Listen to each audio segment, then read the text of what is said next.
ñu jëli ci dara dama ne mburoog soow du léegi bii dafa siiw rek mais yàgg nañu mburoog soow est-ce que dañu war a nekk ñun ci mburoog soow rek est-ce que ñun askan wi dañu war a toog rek ay nit di ñu comploter ay nit di ñu mburoog soow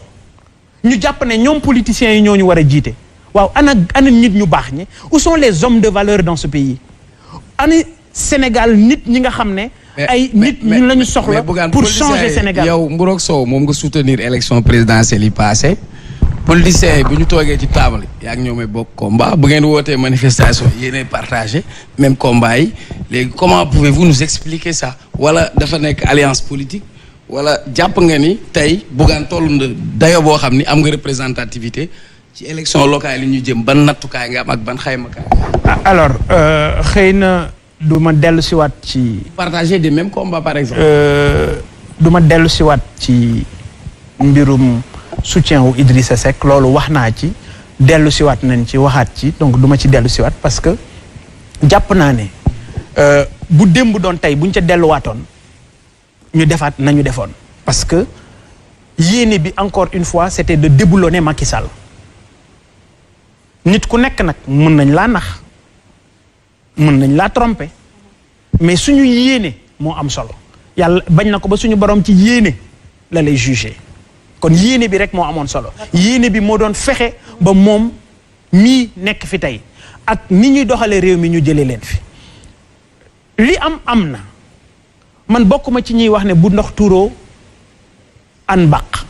man bu doon ndox tuuroo da ngay rootiwaat googu il faut encore ñu d'accord ci lenn dafa am lu ñuy wax ay combat politique ay lutte politique yoo xam ne dañ koy engagé mënoo bañ a bokk ci kuréel yooyu parce que benn yéene bi ngeen am mën ngeen bañ a bokk gëm-gëm mais yéene bi benn la mais encore une fois li may wax Sénégalais yi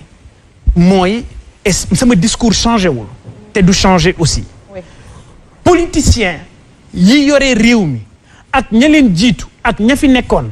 bu dee ne loolu mooy nekk politicien man Bougane du ma politicien. d'accord c'est clair waaye teewut. yéene bi ma am mooy ànd ak ñi ñu àndal ci gëm sa bopp changer Sénégal te mën naa nekk. d'accord mën na nekk alors dañuy dugg ci wàllum suñu beneen point mu di politique et damay commencer par Siré Sy Siré suñuy wax politique on pense automatiquement ci suñu xel day dem ci élections locales yi parce que moom moo fi nekk actualité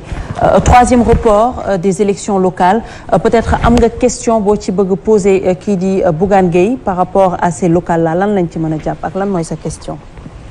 waaw. li ma ko bëggoon a poser question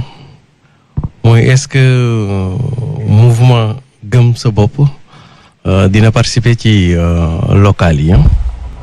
et su fekkee de participer ci local yi ci yan gox la bëgg a participer.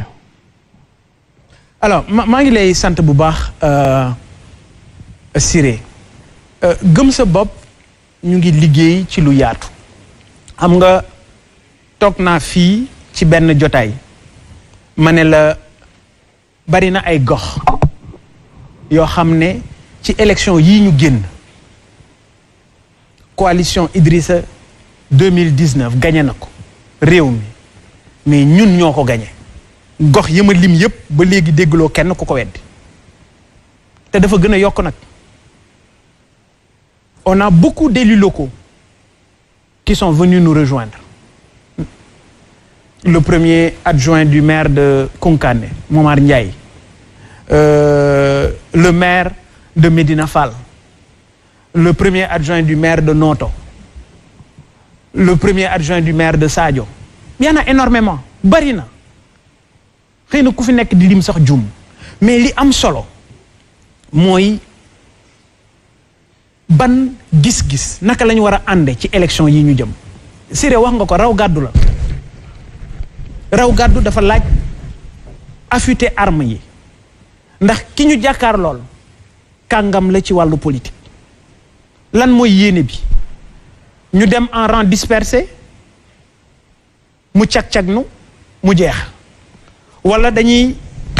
dawal suñu xal ak xalaat booloo regrouper suñuy force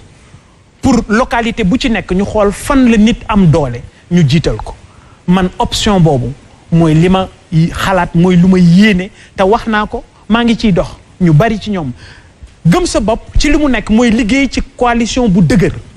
boo xam ne dina yaatu ba élection yii ñu jëm fu ci nekk fu ci opposition war a taxaw ñu am fa représentation bu wóor bu ko defee ñu jël localité boobu et maa ngi lay wax ne fan yële da nga déggoon ñuy wax ne dañuy def élection janvier ñi naan dañ koy def décembre ma ne leen jël moom jël la rek jarta guddal bu ko defee janvier danañu yegg ci kawam bu ko defee février danañ yegg ci kawam mais li wóor mooy ñun à notre niveau ak li ci ëpp ci opposition bi parce que nag parfois da ngay dégg ñu naan la dialogue politique ma ne ñan ñooy dialogue nañ ñu wax ñan ñooy dialogue ñi ëppoon ca ña doon dialogue ñu ngi ci mburoog soow paa yi ñu ngi ci mburoog soow demi paa yenn yi dem nañu ci mburoog soow donc jeunes yi rek ñoo fi nekk di bañ jeunes yooyu nag nañu xam ne ki ñu jàkkaar lool lenn dong moo leen ciy génne mooy unir seen ay forces pour mun a faire face parce que nag local yi ñuy def en 2022 naka ku nekk jàpp mooy premier touru élection 2024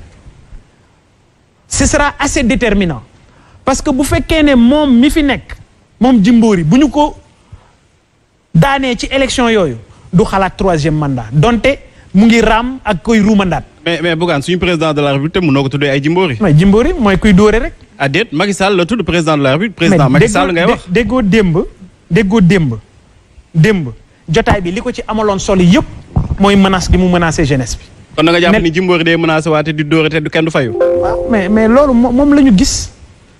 et pendant 9 ans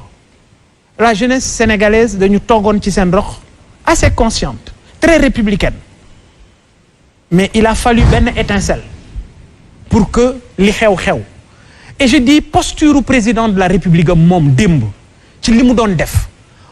jotutoon wala warutoon muy menacer. xanaa da ngaa tiit Bougane. yow ba ñuy jegee Sonko te ci loolu sax xanaa nañ si dugg. at bi ma judd. yooyu Bougane yooyu ay at bi ma judd ak weer bi ma judd. mais ba ñuy tudd Sonko yaa ngi doon yuuxu di naan bu ñu paree ci Sonko toog sa rajo bii di wax loo neex bu ñu paree ci Sonko ci man nañuy jublu si. mi ngi mel ni yow da nga doon jéem a wax sénégalais yi kii bu ñëwee ci man attanul xajul si man bu ñëwee ci man ci kaso bi la may jël dugal te boobaa du am peut-être soutien bu Sonko am peut-être du am yenn mouvement de contestation yeeg yenn mbir yi nga xamante ni da ciy topp. beneen bi aussi question la ci local yi nga xamante ni monsieur Sy mi ngi koy wax léegi. est-ce que Bougane Gueye Dany pare na tey jii pour affronter ñi nga xamante ni ñoom ñoo nekk Saint-Louis tuddi ci ki nga xamante ni mooy Mansour Faye tuddi ci ki nga xamante ni mooy Taw Ñaan ñoom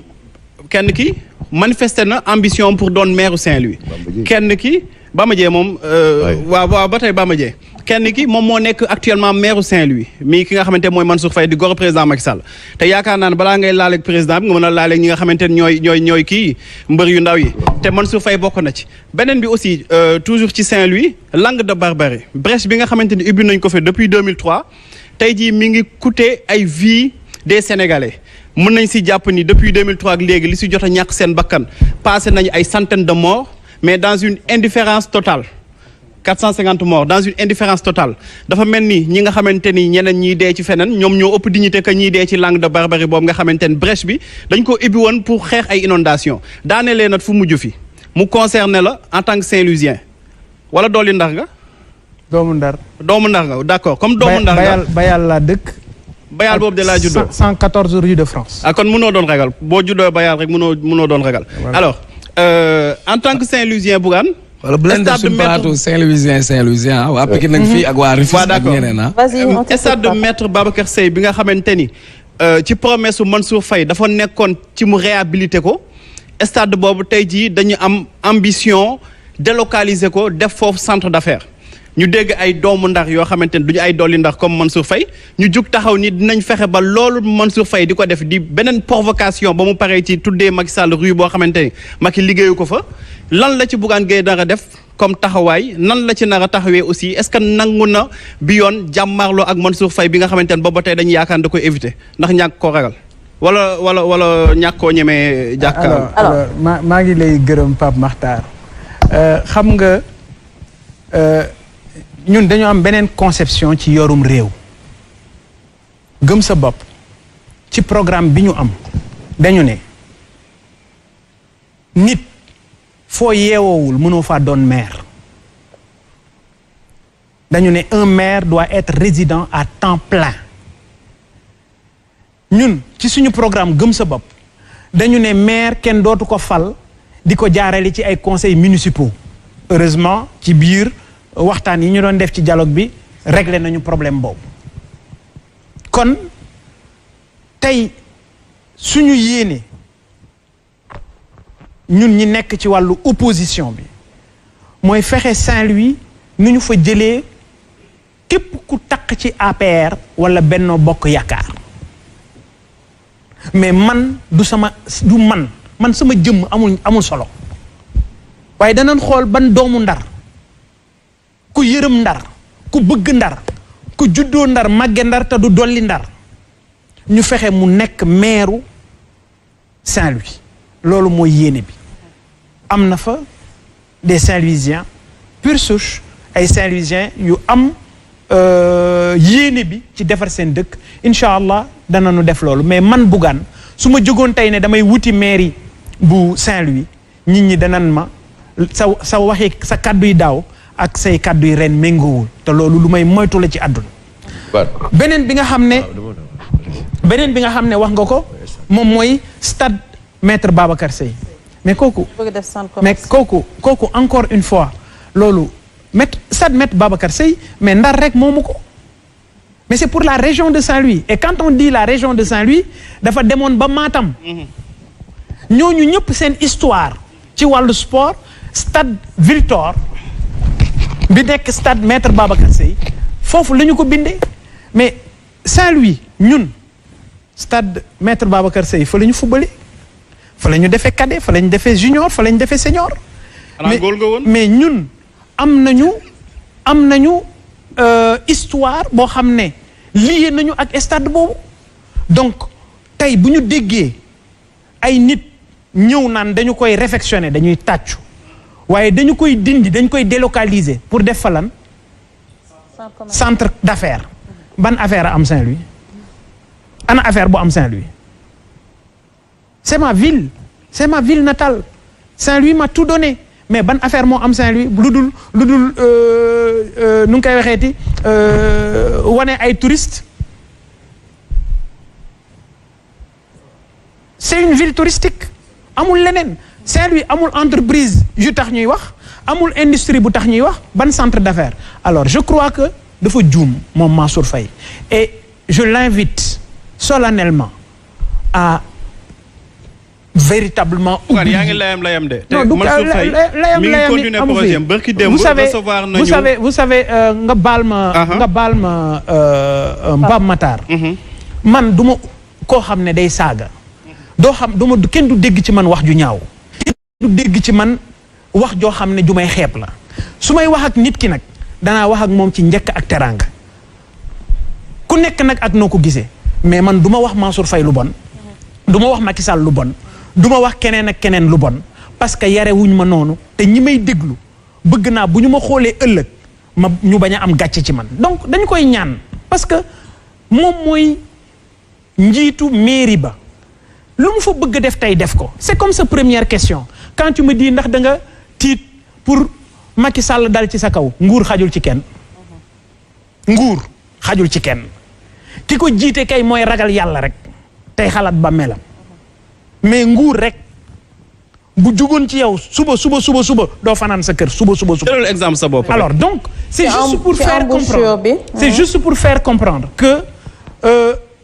li ñu dugg ñun xam nañu conséquences yi ñu ci mën a fekk yëpp xam nañu li ñu dugg xam nañu ñi ñu am leel xam nañ ne ñoom duñ ñu may dara donc soutien bi nga xam ne defoon naa ko ci Ousmane Sonko wax naa ko waxaat ko. mais ci affaire Adji Sarr bi Bougane doo ci wax. sañ la poser question ci affaire Adji Sarr bi da ngay naan ay affaire de mœurs la moo tax nangoo wax ci wax ji. parce que fait divers la.